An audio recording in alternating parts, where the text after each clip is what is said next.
Assalamualaikum warahmatullahi wabarakatuh. Saya Fitri Syanti dengan NIM 2541015. Di sini saya akan memaparkan sedikit materi yang saya ketahui. Pengertian cerpen. Cerpen itu merupakan cerita yang berisi tentang kisah cerita yang isinya itu tidak lebih dari 10.000 kata. Kemudian pada umumnya, cerita pada cerpen itu biasanya memberikan kesan dominan dan berkombinasi pada permasalahan satu tokoh. Menurutnya, dalam cerpen itu tuh tidak ada cerita hingga 1000 halaman. Yang kedua, yaitu ciri-ciri cerpen. Ciri-ciri cerpen itu memiliki beberapa ciri-ciri. Yang pertama itu pada umumnya itu bersifat fiktif. Yang kedua, memiliki susunan kata yang tidak lebih dari 10.000 kata. Kemudian yang ketiga, saat membaca cerpen biasanya sesuai dengan selesai sekali duduk atau tidak lebih dari satu kali duduk. Kemudian yang keempat, cerpen memiliki bentuk cerita yang sangat lebih singkat.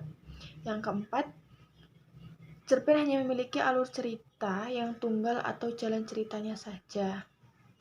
Selanjutnya itu fungsi cerpen. Fungsi cerpen itu ada refleksi estetis, kemudian moralitas yang religius. Itu adalah fungsi dari cerpen. Adapun unsur-unsur cerpen. Yang pertama adalah unsur tema. Sebuah cerpen itu harus memiliki tema. Karena apa? Ini menjadi unsur utama ketika seorang penulis itu menyampaikan ceritanya.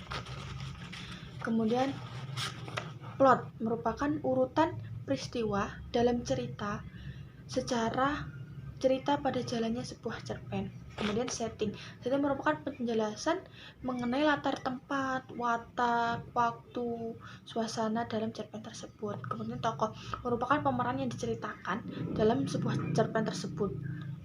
Kemudian adalah yang selanjutnya itu watak.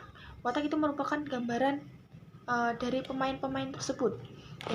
Yang selanjutnya itu sudut pandang. Sudut pandang itu merupakan cara pengarang dalam menceritakan kisah atau dalam ia membuat cerpen tersebut.